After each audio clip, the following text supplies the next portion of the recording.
A gente faz todas as manhãs com o Guga para a gente bater um papo sobre as projeções dele para o dia, como que ele está vendo aí toda essa movimentação. Muito bom dia, Guga Almeida, ótima sexta-feira para você. Diante de todo esse cenário aí, eu queria saber, a primeira pergunta é como que está a sua projeção para hoje, o que você espera para o mercado hoje, depois de 3 dias de alta?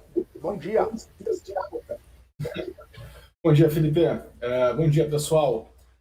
Bom, Felipe, o que está acontecendo, né, a minha leitura em relação ao mercado está acontecendo algo muito alinhado com o que a gente vinha conversando no início desse ano de janeiro. Né? Eu falava que, poxa, a gente precisa de um player para fazer com que a bolsa suba. Né? A gente não tinha um player, o investidor multimercado, né, o institucional, nós não teríamos a pessoa física, nós dependeríamos de algo que estimulasse o investidor estrangeiro.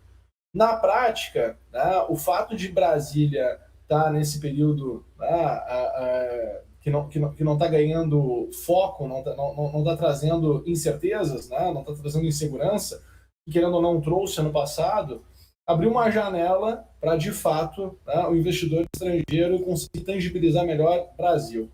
Soma-se ao ponto de que tem o entendimento de que o preço das commodities vão ficar por mais tempo elevado, tá? E aí, com a intensificação de Rússia e Ucrânia, que nós falávamos desde a semana retrasada sobre isso, né, que lá isso traria um impacto em cima de commodity, né, em cima de petróleo. Olha o que aconteceu com o gás natural essa madrugada, né, subiu 46%. Então, tendo essa visão, né, com um tom político mais ameno, o investidor estrangeiro tomou sua posição. Ele já vinha tomando, né, mas intensificou e trouxe a bolsa aí para flertar os 113 mil pontos, que é o preço que eu vinha, a cotação, né, que eu vinha comentando que era a minha expectativa quando nós estávamos lá nos 100 mil pontos, era que nós pudéssemos voltar entre 111.500 e 113 mil pontos. Aqui chegamos, tá? Estamos aqui na região dos 113 mil pontos. É impressionante como agora que se fala, né, pô, investidor estrangeiro, investidor estrangeiro, investidor estrangeiro. Tem que tomar um pouquinho de cuidado, que o investidor estrangeiro, né, ele toma posição e de repente ele fala, acabou o lote. E aí acaba o fluxo comprador, né? E aí o preço ele tende a buscar um ponto de equilíbrio em outro patamar. Eu não me surpreendo em nada se a bolsa continuar, né, se o fluxo estrangeiro continuar muito forte, a gente vê a nossa bolsa e buscar os 125 mil pontos. Não me surpreenderia se a tendência continuasse para aquela direção. A questão é como tu encara a situação atual, né, Felipe? Porque o investidor tem que entender que tem muita incerteza no ar. Elevação de juros nos Estados Unidos, sim, vai tirar liquidez do mercado. Eu já vi algumas, acompanho todos os pontos de vistas, né, que o pessoal vem colocando. Eu vejo muita gente que depende, sim, de bolsa, depende que o investidor, pessoa física, esteja posicionado, né, trazendo aquela narrativa que a bolsa estaria barata, né, que seria uma loucura não estar em bolsa nesses patamares de preço. Só que a gente tem que entender, sim, que, poxa, a gente tem um ano eleitoral, teve todas as bagunças que a gente teve ano passado em função, né, de temas eleitorais, isso vai trazer barulho, isso vai trazer ruído este ano, tá? Então isso traz, de certa forma, volatilidade. O tamanho do upside que nós temos dentro das expectativas por parte do mercado, né, é para buscar final de 2022 estar nos 125 mil pontos. Então, quando tu compara, né, o tamanho de upside nesse nível de preço, né, eu começo a perceber que a gente está num nível de preço, sim, que podemos ter aí realizações de posição, realização de lucro e tudo mais dentro do contexto atual. Tá? Mas tem que ficar acompanhando. Né? Estamos aqui nos 113 mil pontos, tá? E tô satisfeito e não sei se vocês estão vendo minha tela. Tá? Eu tinha comentado aqui se vocês estavam vendo minha tela. Obrigado. Agora compartilhar a tela. Então a gente está naquele patamar onde eu estava imaginando. Né? O mercado se comportou bem dentro dos parâmetros da geometria comportamental, mais uma vez. Né? E não tenho aqui nada que me diga assim, ó, olha, vamos em linha reta para baixo. Né? Mas o mercado ele buscou, ao meu ver, o ponto de equilíbrio que ele precisava buscar, que era nessa região que nós estamos aqui agora. Boa. E aí, olhando para o futuro, Guga, para os futuros agora, a sua projeção hoje segue mais ou menos nesse patamar aí. Vamos dar uma olhadinha também? Vamos. Deixa eu passar aqui minha projeção para hoje. Aqui eu estou enxergando aqui no dia de hoje, tá, Felipe? Minha projeção, olha que interessante, né? Nosso futuro já abre com 0,28 de queda, mesmo com uma expectativa de que Vale poderia puxar o mercado hoje, tá? Em função da alta do minério de ferro. Então vale a pena buscar esses sinais, tá? Para fazer um alinhamento o que de fato nós podemos esperar com o mercado hoje. Tá? Um cenário de baixa, eu vou começar aqui pelo processo de correção, uma vez que a gente está aqui caindo 0,28, seria ver a nossa bolsa vir buscar aqui, ó, 111.300, tá? Podendo chegar até 110.650. Eu acredito que até esses níveis de preço aqui é uma correção saudável, tá? Perdendo esse nível de preço é sinal que de fato algo mudou, né? Então, o estímulo de compra do estrangeiro, né, pode ter diminuído, alguma coisa vai ter mudado. Tá? Então, esses níveis de preço são importantes para que a gente possa medir, monitorar como está o mercado aqui no curto prazo, porque senão, de fato, né, a gente pode sofrer, uma vez que já fechou o nível de satisfação, tá, que se esperava do mercado, que era buscar o 113, tem que ficar um pouco alerta no como vai ter a resposta nesse nível de preço, porque sim, podemos ter sinais de que a precificação foi feita de fato. Tá? Então, até uma correção até esses patamares de preço ficaria totalmente tranquilo. Certo?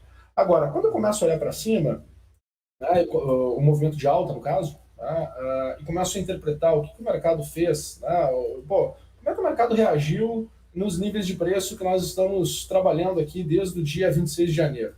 Né? Como é que o mercado reagiu?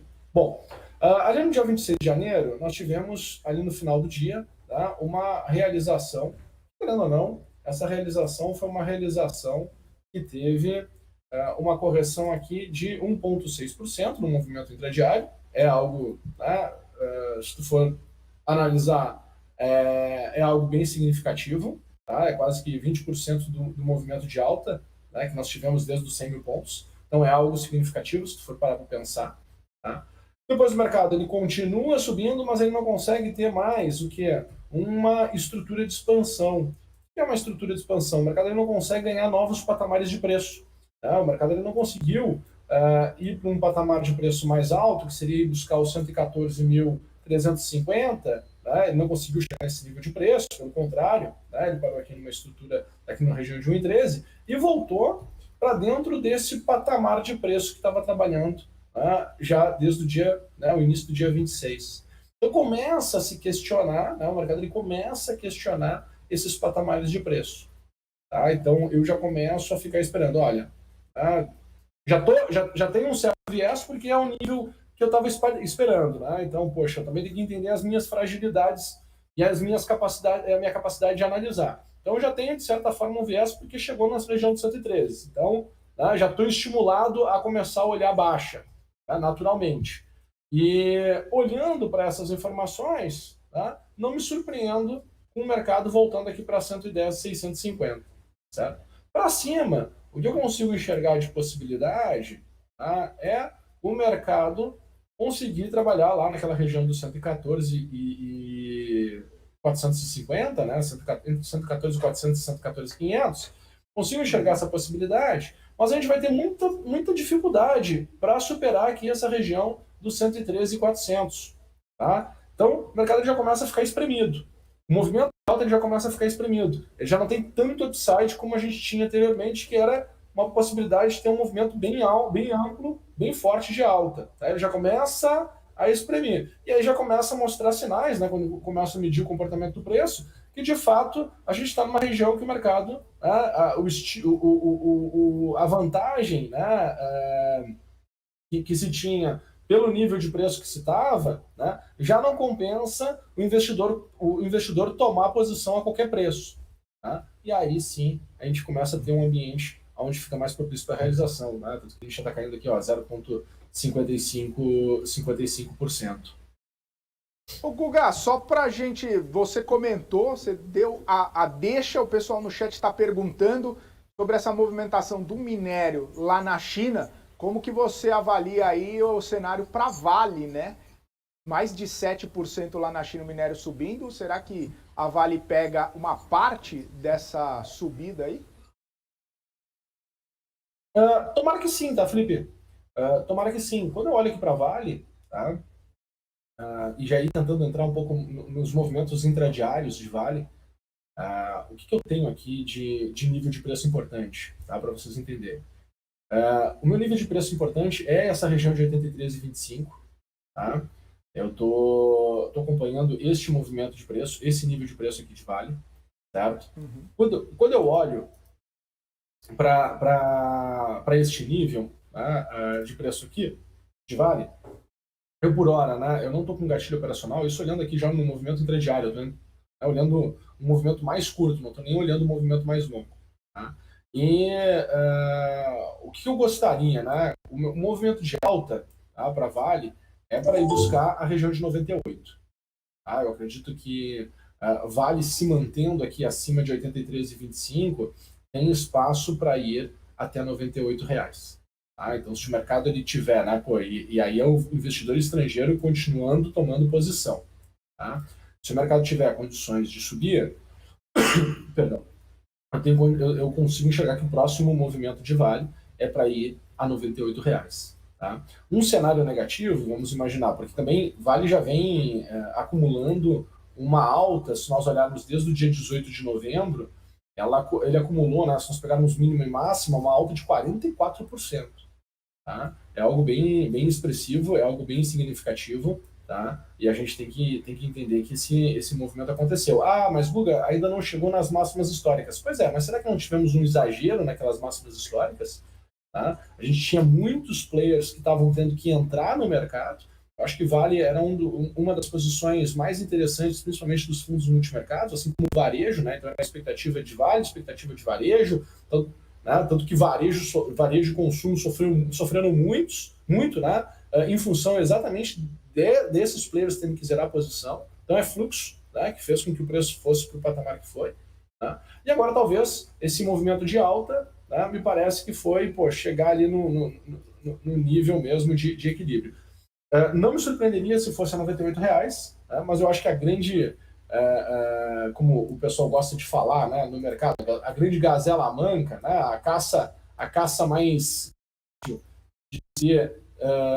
em Vale já passou, que foi esse período mesmo que nós tivemos aqui, nesse período aqui entre segunda quinzena de novembro, né, início da segunda quinzena de novembro, até aqui a metade de janeiro deste ano de 2022.